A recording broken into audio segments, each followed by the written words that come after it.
जाना है। लिखो कि we are really honoured to be part of your firm. It was pleasure working with you and उम्मीद करता हूं कि हम आगे भी साथ मिलकर काम करते रहेंगे।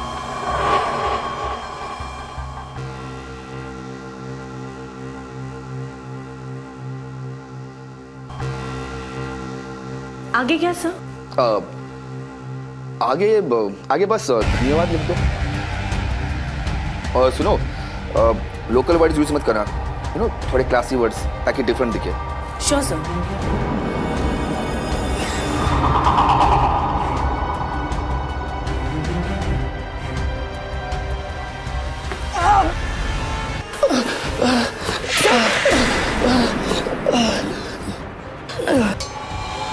सर आप ठीक है? हाँ, जोर से चोट लग गई। अब आइए बैठिए। Spinning so badly। सर आपको चोट कहाँ लगी है? ये घुटने में। सॉरी भावना, मैं तुम्हें तकलीफ दे रहा हूँ। अब कोई बात नहीं सर, मैं हरीश और कुणाल को बोल देती हूँ, आपको घर पर छोड़ देंगे। नहीं, उसकी कोई जरूरत नहीं, बस थोड़ी देर रिलैक्स करूंगा तो ठीक हो जाएगा। मैं आपके लिए दवाई लेकर आऊँ? नहीं, तुम्हें जाने की जरूरत नहीं, पीन लेके आएगा ना। जी, आप खुद को संभालिए। मैं दवाई मंगाती हूँ। Please take care. Yeah, thanks.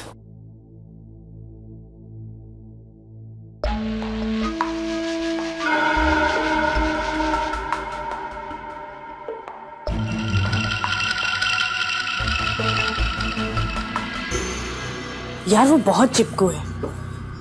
पहले मैं इसे इग्नोर कर रही थी, बात तक तो ठीक है, लेकिन अब टच भी करने लगा है।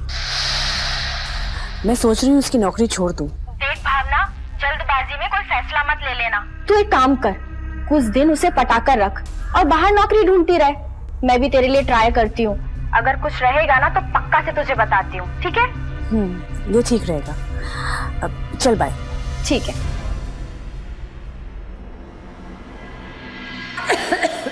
शारदा, लो थोड़ा सा पानी पी लो। अरे पानी पी लो, 2 घूंट।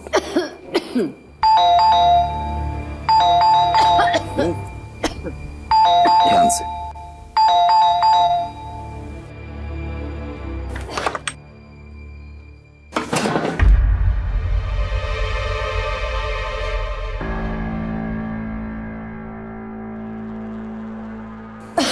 आप लोग? हाँ बेटा, हम लोग आज ही आए हैं। दरअसल इन दिनों तुम्हारी सासू माँ की तबीयत कुछ ज्यादा ही बिगड़ने लगी थी, तो हमने सोचा कि यहाँ आ जाएंगे, किसी अच्छे डॉक्टर को दिखा देंगे, बस इसीलिए चले आए।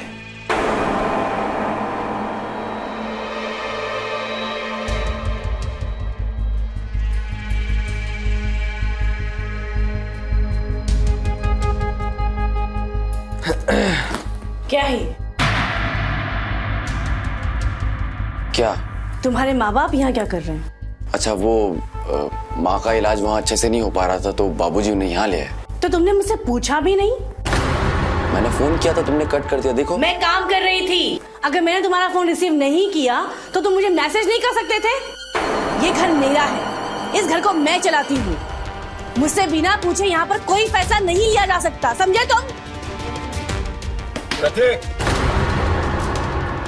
बहू, भावना प्लीज थोड़ा आराम से बात करो। देखो अभी वो आ गए हैं, तो फिर तमाशा क्रिएट मत करो। मैं तमाशा कर रही हूँ? मतलब मैं तमाशा करती हूँ? क्या हुआ बेटा? दरवाजा तो खोलो। तुम्हारी जुबान बहुत चलने लगी है अभी, बताती हूँ, रुको।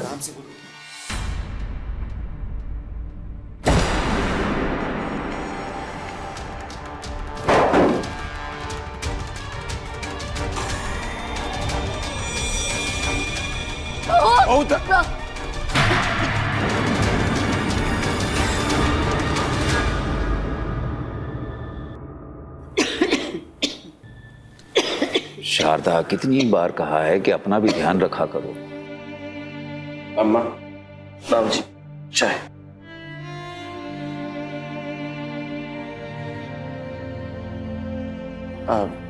भावना चाय।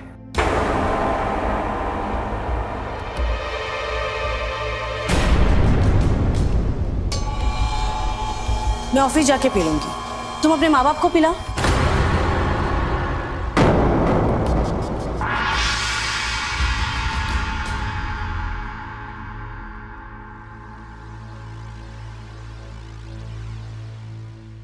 अम्मा चाय कैसी बनी? बहुत अच्छी बनी बेटा। क्या बहू हमेशा तुझसे ऐसे ही पेश आती है? अरे नहीं नहीं अम्मा, ऐसी कोई बात नहीं है। दरअसल वो गलती मेरी ही है। मुझे उसे बताना चाहिए था कि आप लोग आने वाले हो, तो वरना ये सब तो दिल की बुरी नहीं है वो। लेकिन ये बात तो ठीक नहीं है ना बेटा कि पत्नी अपने पति पे हाथ उठाए। मैं तो कहूंगा सारी गलती प्रतीक की ही है। एक घर का मर्द है, इसे मालिक बनकर रहना आना भी तो चाहिए ना। क्या बाबूजी आप भी कैसी बातें कर रहे हैं? अब वो जमाना नहीं रहा है। आजकल की पीढ़ियां ये सब बातें नहीं मानती कि घर का मालिक मर्द होगा या औरत। आजकल सब बराबर हैं। बेटा तुम बहुत ही शांत स्वभाव के हो, लेकिन इसका मतलब ये तो नहीं कि बहू तुम्हारे इस स्वभाव को तुम्हारी कमजोरी समझे। सुनिए जी, मेरे हिसाब से हमें यहाँ से जल्दी चली जानी चाहिए। हमारे यहाँ रहने से इन दोनों के बीच रोजाना यही सब होता रहेगा। लेकिन बेटा तुम्हें बहू पर लगाम कस के रखनी होगी। बाबूजी आप बेकार में छोटी सी बात को इतना खींच रहे हैं। अच्छा माँ, मैंने आपके लिए डॉक्टर से अपॉइंटमेंट लिया है। आप दोनों जल्दी से तैयार हो जाइए, फिर मुझे भी एक क्लाइंट से मिलने जाना है। ठीक है बेटा। चलो शादा।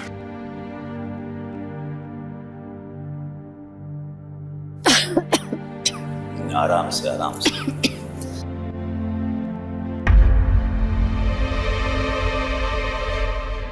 ये शहर में रहने वाले लोगों के तरीके भी बड़े अजीबोगरीब हैं।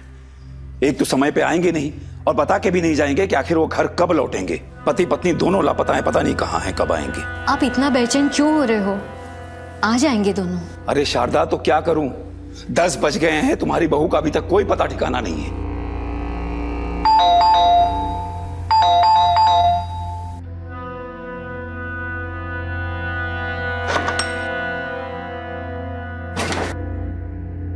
बहू कहाँ रह गई थी तुम? बड़ा टाइम लग गया। मैं काम पे थी, पता है ना आपको। शराब पी है तुम? नहीं। तुमने शराब पी है? ऊपर से झूठ बोल रही हो तुम। सुनिए, आप शांत हो जाइए। हाँ, मुझे ही शांत करवा लो। अपनी बहू को देखो। तुम चाहती थी ना बहू नौकरी करे, तो लो देख लो। अरे माना कि शहर में घर चलाने के लिए हर नौजवान को काम करना पड़ता है, लेकिन ये कौन सा तरीका है? हमारे खानदान में शारदा आज तक किसी ने शराब को हाथ तक नहीं लगाया, लेकिन इसने हमारे खानदान का नाम मिट्टी में मिला दिया। आने दो प्रतीक को, आज फैसला होकर रहेगा। हाँ प्रतीक को आने दो, आज फैसला होकर रहेगा। और सुनिए, ये घर मेरा है, यहाँ वही होगा जो मैं चाहूंगी। अगर तुम दोनों को प्रॉब्लम है तो निकल जाइए यहाँ से। लो सुन लो, देखो किस तरह के अपनी बेटे के लिए बदतमीज बहू लेकर आई हो तुम। हमारा मान सम्मान करना तो दूर की बात है, हमें ही घर से निकाल रही है। और बेटा एक बात सुनो, ये घर केवल तुम्हारा ही नहीं है, ये घर हमारे बेटे प्रतीक का भी है। ये घर सिर्फ मेरा है और यहाँ वही होगा जो मैं चाहूंगी। सुनिए, कम से कम आप तो खामोश हो जाइए। शारदा बस मुझे ही खामोश करवाना, अपनी इस बदतमीज बहू से कुछ मत कहना।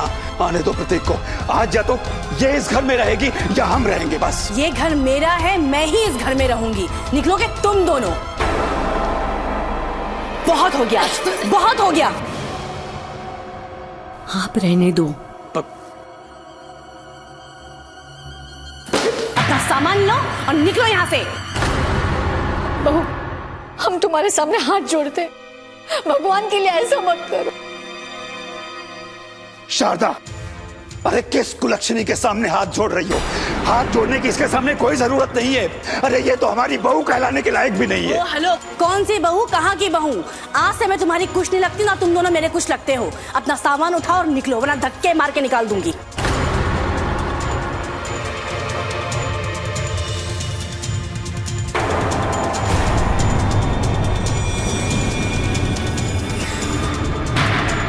बाबूजी, माँ ये क्या हो रहा है सब?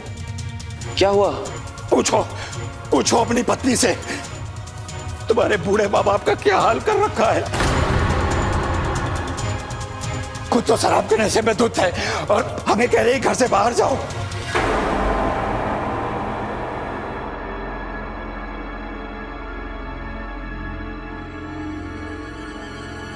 भावना क्या हुआ?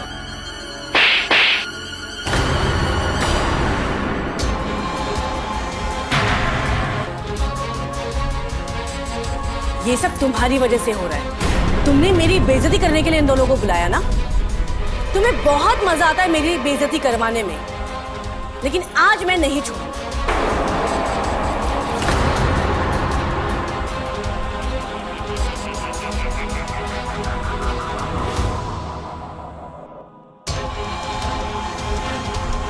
बहू, बहू, तुम्हारी मोटी चमड़ी, तुम ऐसे नहीं मानोगे।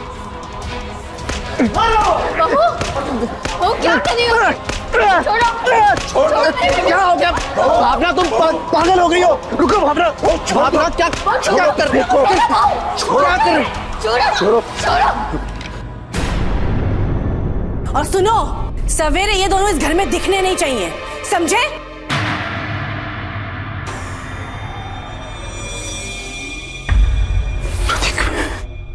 मैं ठीक हूँ बाबूजी।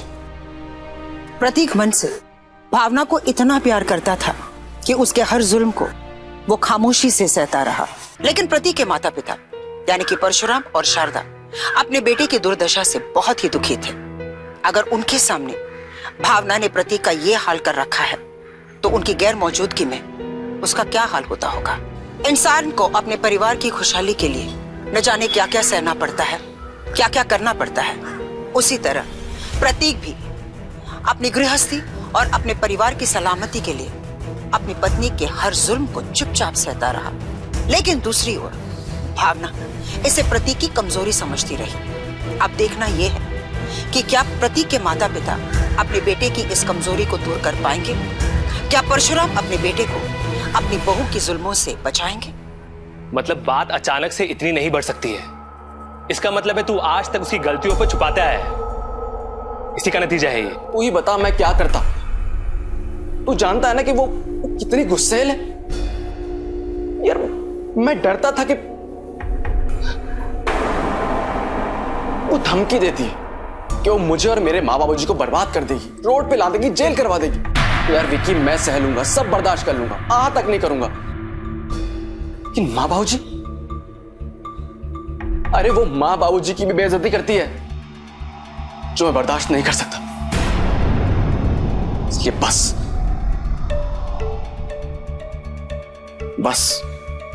अब पानी सर के ऊपर जा रहा है। अब मैं और बर्दाश्त नहीं कर सकता। मैं अब से डिवोर्स दे दूंगा। डिवोर्स?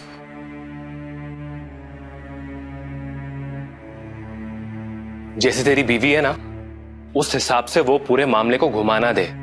मेरा मतलब है कानून भी महिलाओं के प्रति नरमी से पेश आता है। उन्हें असलियत का पता तो नहीं होता है, और अगर फैसला उसके फेवर में कर दिया तो तेरा डिवोर्स तो हो जाएगा, लेकिन एल्यूमनी के तौर पे तुझे उसे बहुत कुछ देना पड़ जाएगा, जैसे कि घर और मंथली सर्वाइवल के लिए अमाउंट भी। फिर तो मेरे पास एक ही रास्ता है यार विक्की, सुसाइड। पागल हो गया क्या? तेरे माँ बाप क्या होगा?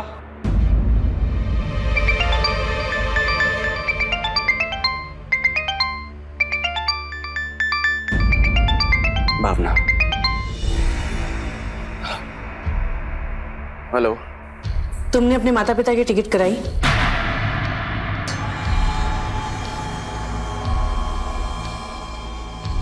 नहीं भावना, माँ बाबूजी कहीं नहीं जा रहे हैं, वो यहीं रहेंगे।